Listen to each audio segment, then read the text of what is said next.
Assalamualaikum warahmatullahi wabarakatuh. Perkenalkan, nama saya Fatina Mulydia. Saya Fidya Tiwi. Saya Farani Bausyana Taufik. Saya sendiri dia. Kami dari kelompok 6 akan menginvestigasikan studi kasus tentang minuman bersoda dari Amerika Serikat, Indonesia, dan praktik dampingnya terhadap harga di produk lokal. Nah teman-teman, yang dinamakan dumping adalah situasi perdagangan di mana harga ekspor suatu produk yang diimpor ke Indonesia secara faktual lebih rendah dibandingkan nilai normalnya. Untuk lebih jelasnya, silakan menyaksikan studi kasus kelompok kita ya. Hai, di sini saya dengan Fidya Tiwi yang akan menjelaskan tentang data kuantitatif di dalam studi kasus kita. Data kuantitatif di dalam studi kasus ini, minuman bersoda yang dianalisis terdiri dari dua kategori utama, yaitu yang pertama, minuman bersoda impor dari Amerika Serikat dan minuman bersoda lokal.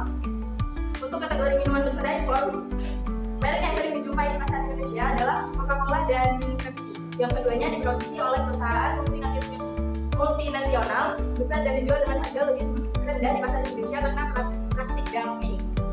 Sementara itu, minuman bersoda lokal seperti Aqua Soda dan Soda Tuba merupakan produk yang diproduksi oleh perusahaan lokal di Indonesia dan biasanya dijual dengan harga yang lebih tinggi dibandingkan dengan produk impor.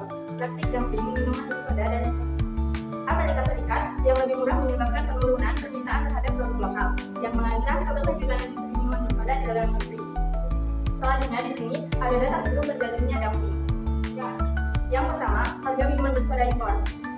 Yang dimana harganya di sini nih 22.000 per unit sebelum dumping. Harga produk minuman bersoda impor yang berasal dari Amerika Serikat di pasar Indonesia adalah 22.000 per unit. Selanjutnya, harga minuman bersoda lokal, yang dimana harganya di sini 18.000 per unit. Harga produk minuman bersoda lokal sebelum dumping adalah 18.000 per unit, lebih tinggi dibandingkan produk impor. Dan selanjutnya, permintaan minuman bersoda impor. Sebelum dumping, permintaan terhadap produk minuman bersoda impor berada di titik 22,20, yaitu ketika harga 22.000 permintaan sebanyak 20 unit. Dan selanjutnya, permintaan minuman bersoda lokal 12,40, permintaan terhadap produk minuman bersoda lokal berada pada titik 12,40, yaitu ketika harga 12.000 permintaan sebanyak 40 unit. Dan selanjutnya, penawaran minuman bersoda lokal 8,14 dan 16,22. Penawaran produk minuman bersoda lokal berada pada titik 8,14, yaitu ketika harga 8.000 penawaran sebanyak 14 unit pada harga 16.000 penawaran tingkat menjadi 16,22, yaitu 22 unit. Selanjutnya data setelah terjadinya dumping. Di sini yang pertama yaitu harga minuman bersoda impor Amerika Serikat setelah dumping, di mana harganya tersebut 10.000 per unit setelah dumping. Harga produk minuman bersoda impor yang sebelumnya 22.000 per unit turun menjadi 10.000 per unit. Selanjutnya yaitu permintaan minuman bersoda impor setelah dumping, 600 unit per bulan setelah dumping. Permintaan terhadap produk minuman bersoda impor meningkat drastis dengan permintaan mencapai 600 unit per bulan setelah harga turun menjadi 10.000. Selanjutnya, permintaan minuman bersoda lokal setelah dumping, 22 unit per bulan. Permintaan terhadap produk minuman bersoda lokal mengalami penurunan menjadi hanya 22 unit per bulan setelah konsumen beralih ke produk impor yang lebih murah. Dan selanjutnya ada penawaran minuman bersoda lokal setelah dumping, 14 unit per bulan. Penawaran produk minuman bersoda lokal menurun menjadi 14 unit per bulan setelah dumping dengan harga produk lokal yang lebih tinggi dibandingkan produk impor. Selanjutnya, harga penawaran minuman bersoda lokal setelah dumping 12.000 per unit untuk bersaing dengan produk impor. Produsen lokal menurunkan harga mereka yang menjadi 12.000 per unit meskipun tetap lebih tinggi dibandingkan produk impor yang turun harganya. Baik, sekian dari saya, kurang lebihnya mohon maaf. Wassalamualaikum warahmatullahi wabarakatuh. Halo teman-teman, di sini dengan Fatina Mulydia. Tadi sudah dijelasin ya data kuantitatif dari Mbak Febinya. Sekarang untuk paparan datanya akan dijelaskan oleh saya. Untuk studi kasus dari minuman bersoda Amerika Serikat terhadap dumpingnya di produk lokal di Indonesia, kami mengambil harga 22.000 untuk harga tertinggi dan harga 12.000 untuk harga minimum. Di mana jika harganya 12.000, maka permintaannya akan 40.000, akan 40 sebanyak 40. Sedangkan jika harganya 22.000, maka permintaan dari konsumen akan menurun menjadi 20. Jadi, sesuai dengan hukum permintaan, jika harga naik, maka permintaan akan turun. Berbeda dengan fungsi dari penawaran. Kalau penawaran ini, kami mengambil harga 8.000 sebagai minimum. Sedangkan harga 16 merupakan harga maksimum. Di mana sesuai dengan permintaan, jika harga naik, maka penawaran juga akan naik. Namun jika harga turun, maka penawaran akan turun. Jadi kita akan membuat grafik fungsi permintaannya dulu. Jadi untuk rumus dari permintaan sendiri adalah A min B T, yang dimana A adalah jumlah permintaan ketika harga ada 0 dan B merupakan kemiringan garis permintaan yang menunjukkan perubahan jumlah permintaan terkait perubahan harga. Sedangkan P sendiri adalah price ataupun harga. ID adalah kuantitas dari permintaan. D ini demand ya, artinya permintaan.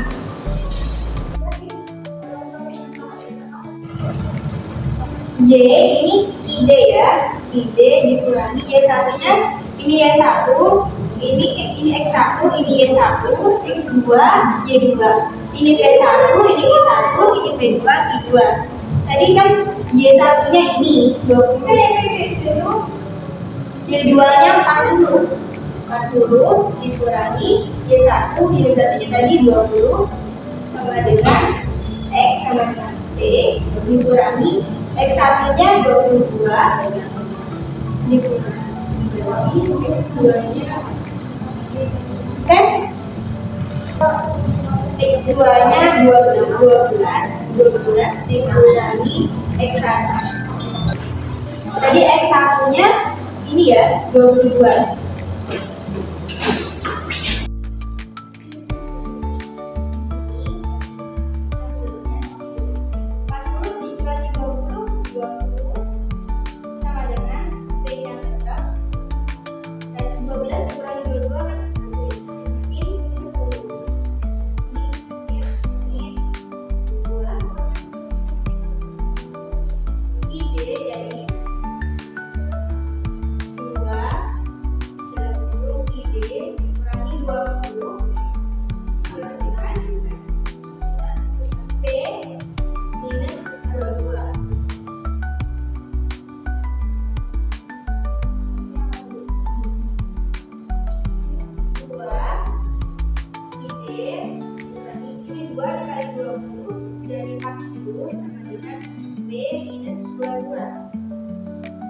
B-nya dipindah ke sini. B sama dengan yang ini 22 dipindah ke kiri, jadinya 22 ditambah 40 hasilnya 62 dikurangi 2 sama dengan PD. Jadi hasilnya IB sama dengan P minus 62 minus P. Tadi udah ketahuan kan? ID-nya sama dengan 62 minus P per min 2. Kita pindah ke sini ya. Untuk menggunakan titik sebelah. 62 minus P 2. 62 bagi 2 berapa? 31. Selanjutnya kita akan lanjut dengan fungsi penawarannya. Sekarang untuk fungsi penawarannya kita rumus IS sama dengan A plus BP. IS ini itu supply yang artinya penawaran. Kita tulis juga seperti rumusnya tadi.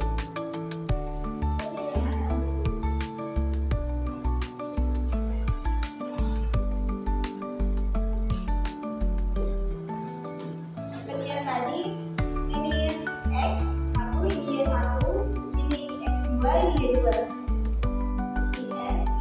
Y1-nya itu 14 per Y2-nya 22 dikurangi 14 dengan B dikurangi X1-nya 8 per X2-nya 22 dikurangi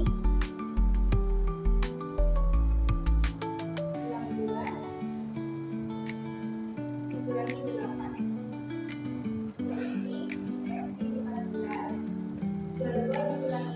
8 sama dengan P minus 8, 16 dikurangi 8, 8 coret. Jadi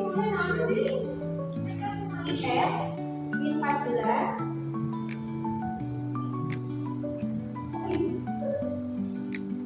sama dengan P minus 8.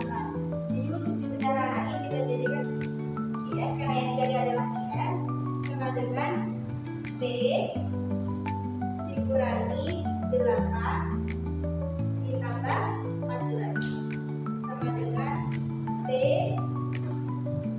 plus 6. Jadi ketemu kan sudah IS sama IP-nya berapa?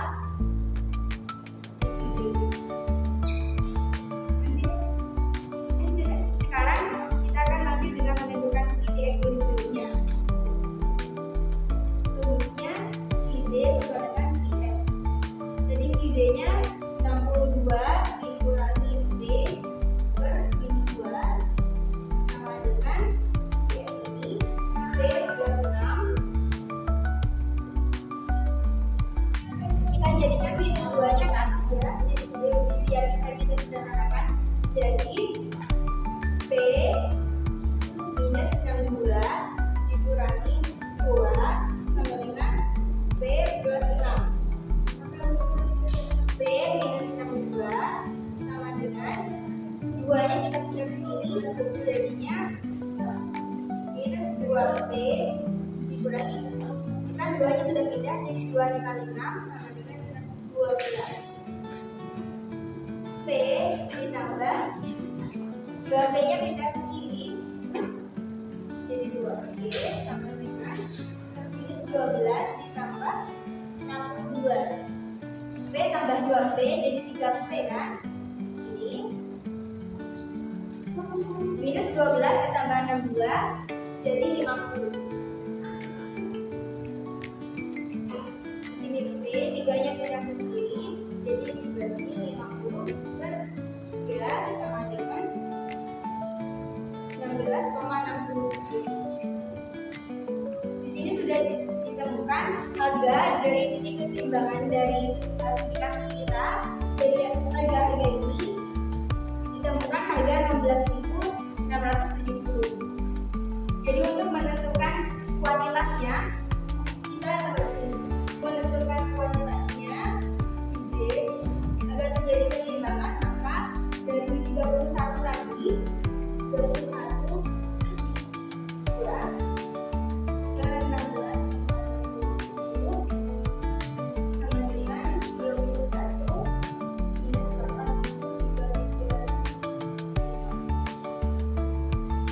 jadinya 22,665. Di permintaan ini jumlah keseimbangannya pada 22.665 unit.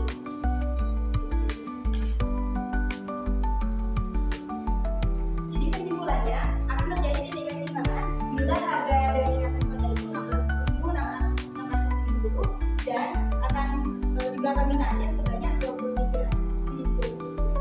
Dan selanjutnya untuk grafik dari permintaan dan penawaran akan bisa dijabarkan oleh pemateri selanjutnya. Baik, saya Sri Pratika. Di sini saya menjelaskan tentang grafik permintaan dan penawaran serta grafik equilibrium. Sebelum itu saya akan menyederhanakan dari fungsi permintaannya. Untuk mendapatkan titik keseimbangan, kita akan menyederhanakan ini dulu. Ketika kita membagi minus P dengan minus min 2, kita menerapkan aturan pembagian lambda. Jadi yang awalnya minus P sama minus 2 jadi angka positif. Lalu hasil pecahan dari P bagi 2, artinya P dibagi dengan 2 dalam bentuk desimal adalah 0,5. P atau dalam bentuk pecahan tetap setengah P.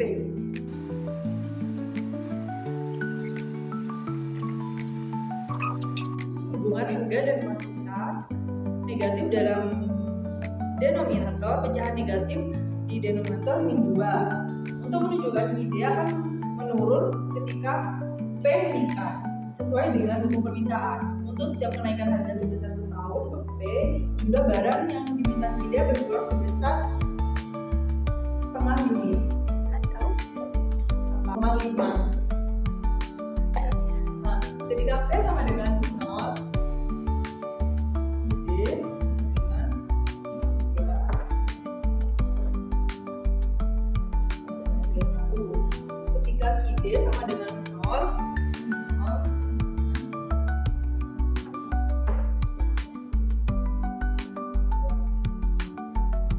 Jadi 62 B sama dengan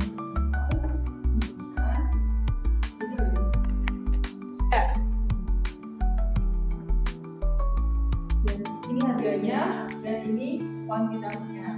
Jadi ketemu kan grafik permintaannya. Selanjutnya kita akan menentukan grafik penawarannya. S dan B plus 6 berarti jumlah barang yang ditawarkan bias adalah hasil penjumlahan antara harga P dan 0,6 menunjukkan bahwa prosedur akan selalu menawarkan setidaknya 6 unit barang bahkan jika harga barang berada di titik 0. Maka harga barang adalah 0. Jumlah barang yang ditawarkan tetap. Ini menunjukkan bahwa ada penawaran minimum sebesar yang 6 unit adalah titik nongkrong kurva dengan sumbu kuantitas atau QS. Ketika QS adalah 0, jika ingin menghitung kapan penawaran menjadi 0, maka QS sama dengan 0 adalah persamaan 0 sama dengan B sama dengan 6. Ini berarti QS hanya mungkin jika harga berada di bawah 0 yang secara ekonomi tidak relevan dalam konteks ini. Oleh karena itu, kurva efektif dimulai dari QS sama dengan 6. Nah, teman-teman temukan sudah titik di tengahnya pertemuan antara grafik kurva permintaan dan grafik penawaran ini dilakukan dengan equilibrium. Yuk. Yang dimana pada titik ini terjadi keseimbangan antara permintaan dan penawaran. Untuk menentukan titik keseimbangan ada rumus D sama S. Yang dimana tadi kan sudah diketahui ya, dari ID sama IS-nya itu 23 dan 16. Baik, pembahasannya sampai sini dan akan dilanjutkan dari selanjutnya.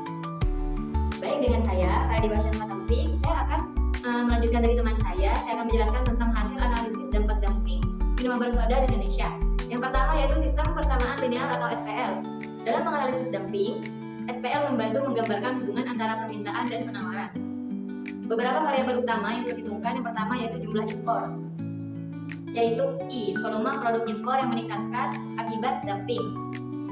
Yang kedua, harga impor atau impor, harga produk impor lebih rendah dibandingkan produk lokal.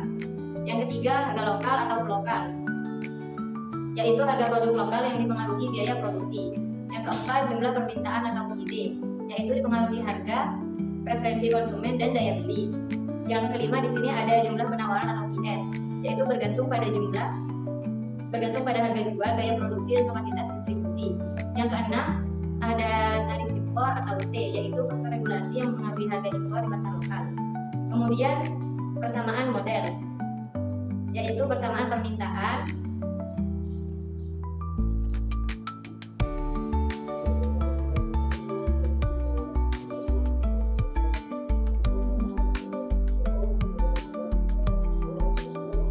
yaitu D sama dengan K minus BP yang diperoleh dari hasil ID sama dengan 31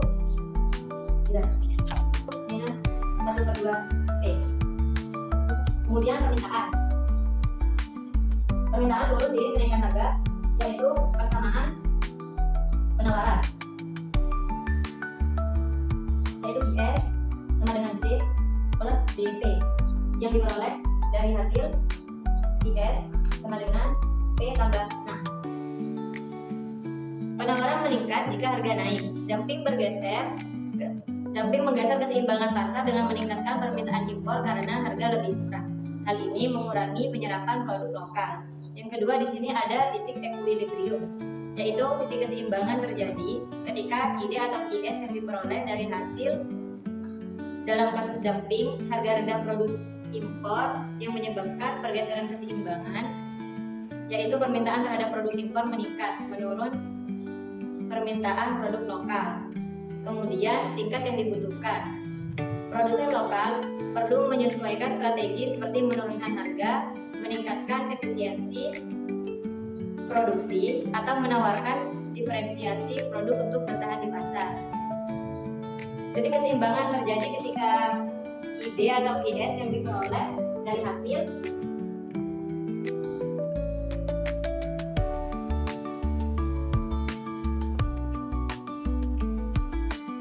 ide.